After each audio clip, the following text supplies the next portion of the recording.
हया बात सुनो। अजलान ने हया को मुखातब किया। हम बोलो। हया अरूबा के कपड़े तब्दील करवा रही थी। तुम लोगों ने अदीबा की शादी के बारे में क्या सोचा है? उसकी उम्र हो गई है, अभी तक शादी नहीं की। अदलान, आप ही के लिए बहुत से रिश्ते आते हैं मगर वो किसी के लिए भी हाँ नहीं करती। वो कहती है मुझे अभी शादी नहीं करनी। अभी नहीं करनी तो फिर कब करनी है? इतनी उम्र तो हो गई है इसकी। अब तो उसके छोटे बहन भाइयों की भी हो गई है, तो फिर वो क्यों नहीं करती है? बस क्या करें अजलान, हमने बहुत समझाया आपी को मगर आपी मानती ही नहीं। तुम एक बार अम्मी से बात करो, उनके लिए इन्हें समझाएं। ठीक है, मैं अम्मी को कहती हूँ। तुम्हारी नज़र में कोई लड़का है जो आपी के लिए परफेक्ट हो? हया ने उसकी तरफ देखकर कहा, हाँ है। तो सही, कौन? रोहान कैसा रहेगा अदीबा के लिए? हया ने हैरानी से पूछ लिया। हाँ, अपना आर के। तुम्हें पता है वो अदीबा से मोहब्बत करता है। उसने कुरान पाक हिफज किया, दीनी तालीमात हासिल की, सिर्फ और सिर्फ अदीबा के लिए। क्या वो आप ही को पसंद करता है? हया अजलान की बात सुनकर हैरान होगी। हाँ, वो अदीबा को पसंद करता है। उसने खुद ही मुझसे ये बात की थी। यार तुम आंटी से बात करो ना कि वो अदीबा को मना ले निकाह के लिए। ठीक ही है अजलान, मैं बात करती हूँ अम्मी से, मगर ये मुश्किल काम मुझे लगता है आप भी मानेंगी। मुश्किल तो है पर तुम ट्राई तो करो। हम अपने आर के लिए इतना तो कर ही सकते हैं ना। ठीक है, मैं करती हूँ अम्मी से बात। अदीबा मेरा बच्चा यहाँ, मुझे आपसे कुछ बात करनी है। फातिमा बेगम ने किचन में काम करती हुई अदीबा को अपने पास बुलाया। जी अम्मी बोलें, अदीबा ने मुस्कुरा कर कहा। बेटा, अजलान के दोस्त की अम्मी आज आपको देखने के लिए आ रही हैं। मगर क्यों अम्मी? अदीबा हैरान थी। बेटा, वो अपने बेटे का रिश्ता लेकर आ रही हैं आपके लिए। मगर अम्मी, अदीबा बोलने लगी। मगर फातिमा बेगम ने उसकी बात काटी। कोई अगर मगर नहीं, इतनी उम्र हो गई है, अब भी शादी नहीं करनी। लोग बातें बनाते हैं। छोटी बेटी को रुखसत कर दिया है और बड़ी बेटी घर में बैठी है। अम्मी प्लीज, मुझे नहीं करनी शादी। अदीबा रोहानसी होगी। बेटा, मेरी आखिरी ख्वाहिश समझकर शादी कर लो। मैं चाहती हूँ मेरे मरने से पहले अपनी बेटी को उसके घर भेज दूँ। अम्मी, आप ऐसी बातें क्यों कर रही हैं? तुम मुझे मजबूर कर रही हो ऐसी बातें करने पर। और वैसे भी बहुत अच्छा रिश्ता है, लड़का भी हाफिज़े कुरान है। अब तुम जाओ, जाकर तैयार होकर, वो आती ही होंगी। ठीक है अम्मी। अदीबा अपने कमरे में चली गई। अहमद रजा खान और उनकी हुलिया सलमान साहब के घर बैठे थे। रोहान ने जाने से मना कर दिया था। कहाँ है आपकी बेटी अदीबा? सूफिया बेगम ने कहा। हया बेटी, जा अदीबा को बुलाकर लाओ। जी अम्मी। अस्सलाम वालेकुम वरहमतुल्लाहि वबरकातुहू। अदीबा ने कमरे में आते ही सलाम किया। वालेकुम अस्सलाम, सब ने जवाब दिया। अदीबा अपनी अम्मी के पास सोफे पर बैठ गई। अदीबा की नज़र जैसे ही सामने अहमद रजा पर गई तो हैरान रह गई। उसे नहीं पता था कि अहमद रजा, जो कि इसका दुश्मन है, उसके बेटे का रिश्ता आया है। वो वहाँ पर खामोश रही। थोड़ी बातें करने के बाद वो वहाँ से उठकर चली गई। फातिमा, रिश्ता तो पक्का ही हो गया है। हम चाहते हैं आप अपनी बेटी हमारे बेटे के निकाह में दे दे। रुखसती बेशक बाद में कर लीजिएगा। ये भी रोहान का ही कहना था कि रिश्ता पक्का हो जाए तो फौरन निकाह हो। उसकी जिद के आगे सूफिया बेगम कुछ नहीं कर पाई। ठीक है, हमें तो कोई एतराज नहीं, मैं अदीबा को बुलाती हूँ। फातिमा बेगम उठकर अदीबा के कमरे में आ गई। अदीबा बेटा, वो लोग चाहते हैं तुम्हारा और इनके बेटे रोहान का निकाह कर दिया जाए। रिश्ता तो पक्का हो ही गया है, रुखसती बाद में करवा लेंगे। मगर अम्मी, इतनी जल्दी? हम तो इन लोगों को जानते भी नहीं हैं। अदीबा इन्हें सच नहीं बताना चाहती थी। अगर सच बता देती तो उसकी अम्मी सच को बर्दाश्त नहीं कर पाती। प्लीज, मुझे अभी नहीं करना निकाह। अदीबा की आंखें भीग चुकी थी। अदीबा बेटी, आप ही तो कहती हो मंगनी की कोई शरई हैसियत नहीं है, निकाह होने पर सुन्नत अदा हो जाती है। फातिमा बेगम ने उससे उसकी बात याद करवाई जो उसने हया के निकाह के वक्त कही थी। जी अम्मी, मैंने कही कहा था। मगर अदीबा की बात फातिमा बेगम ने काट दी। अगर मगर कुछ नहीं, अपने बाप की इज्जत का कुछ तो ख्याल रखो।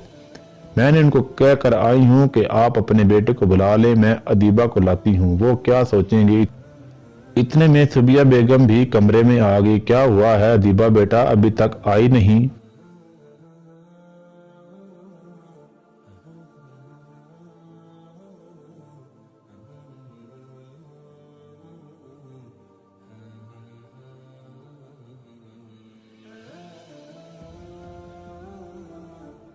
दादी जान आप कहें ना अम्मी से मुझे निकाह नहीं करना। अदीबा ने दादी जान से इल्तिजा की। अदीबा बेटा कब तक माँ बाप के घर बैठी रहेगी?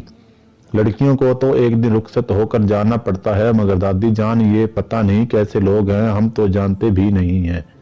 बेटा लड़का अजलान का दोस्त है, अजलान बता रहा था बहुत सुलझा हुआ नेक लड़का है, माशाल्लाह हाफ़िज़ कुरान भी है, और क्या चाहिए। दादी जान ने समझाना चाहा। ठीक है अम्मी दादी जान आप चले, मैं आती हूँ तैयार होकर, अदीबा ने कुछ सोचते हुए कहा। आखिरकार अदीबा सलमान रजा अदीबा रूहान खान बन गई। रूहान खान तो खुशी से फूले नहीं समा रहा था। सब इसको और अदीबा को मुबारकबाद दे रहे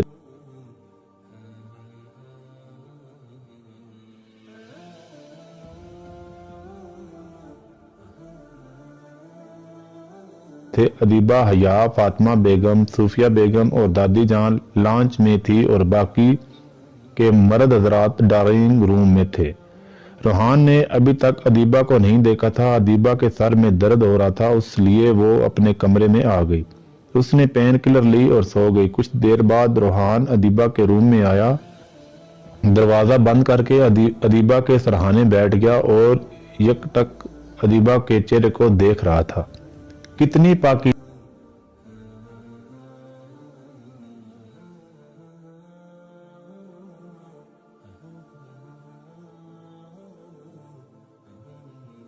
है, ये कितना नूर है इसके चेहरे पर, वो दिल में सोच रहा था। कुछ देर वो उसे देखता रहा, फिर झुककर उसकी पेशानी पर बोसा देकर वहां से चला गया।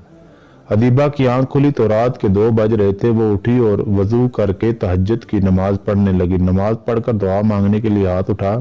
अल्लाह पाक, क्यों मैं जिस इंसान से नफरत करती हूँ आपने उसी की बहू क्यों बना दिया। वो रो रो कर अल्लाह पाक से शिकवा कर रही थी।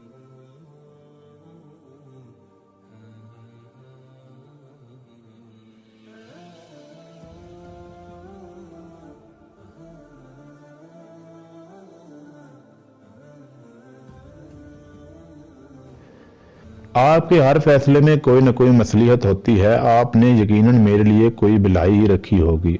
आप तो 70 माओं से भी ज्यादा प्यार करते हैं ना मुझसे, फिर कैसे मुझे तकलीफ दे सकते हैं आप। दुआ मांगकर वो यकदम पुरसकून हो गई थी। वो जब भी तकलीफ में होती तो अल्लाह पाक को अपनी तकलीफ बताती थी। कभी बात भी ना करना, कभी गुफ्तगू मुसलसल, कभी रब को याद करना, तस्बीह नमाज पल पल, कभी एक सजदा मुश्किल।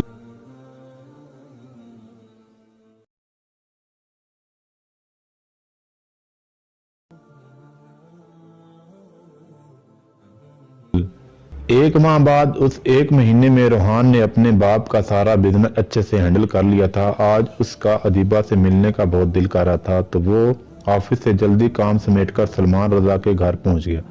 अस्सलाम वालेकुम अंकल दरवाजे पर ही था कि उसे सलमान साहब मिल गए थे। वालेकुम अस्सलाम, कैसे हो बेटा, आओ अंदर, बड़े वक्त के बाद नजर आए हो आज तो। अरे अंकल वो ऑफिस का कुछ काम था ना, बस इसलिए टाइम ही नहीं मिला। अस्सलाम वालेकुम आंटी। वो अंदर आया तो फातिमा बेगम को देखकर सलाम किया।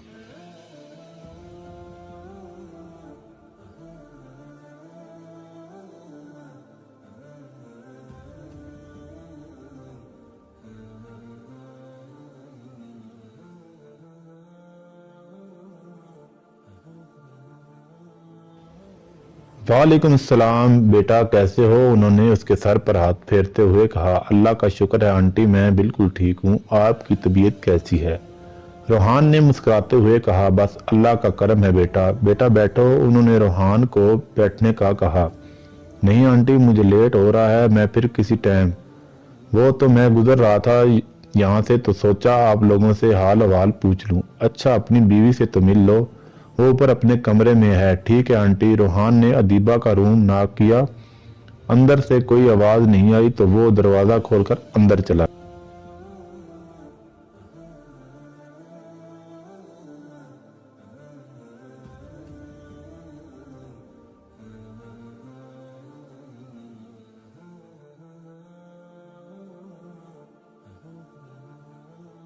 गया। अंदर अदीबा नमाज पढ़ रही थी। उसने दरवाजा बंद किया और बेड पर बैठकर उसके نماز سے فارغ ہونے کا انتظار کرنے لگا۔ ادیبہ نے سلام پھیرا، پھر دعا مانگنے لگی۔ دعا مانگنے کے بعد اس نے چار نماز اٹھائی اور پلٹی تو اس کے قدم وہیں جم گئے۔ روحان بھی اس کو دیکھ کر کھڑا ہو گیا۔ السلام علیکم، روحان نے سلام کا آغاز کیا۔ وعلیکم السلام۔ ادیبہ روحان کو دیکھ کر گھبرا گئی تھی۔ روحان نے آج پہلی بار ادیبہ کی آواز سنی تھی۔ کیسی ہیں آپ؟ میں ٹھیک ہوں۔ آپ بیٹھیں۔ سامنے کھڑا ہوا انسان نہیں تھا بلکہ حافظ محمد روحان خان تھا، جس سے چاہ کر بھی ادیبہ بدتمیزی سے بات نہیں کر پا رہی تھی۔ میں کیوں اس انسان سے اتنا آرام سے بات کر رہی ہوں جس کے باپ نے میرا سب کچھ اجاڑ دیا؟ ادیبہ نے دل میں سوچا۔ ادیبہ مجھے لیٹ ہو رہا ہے، میں چلتا ہوں، آپ اپنا خیال رکھیے گا۔ وہ آگے بڑھا اور ادیبہ کی پیشانی پر بوسہ دیا۔ اللہ حافظ۔ ادیبہ گھبرا گئی، اس نے آگے سے کچھ نہیں کہا۔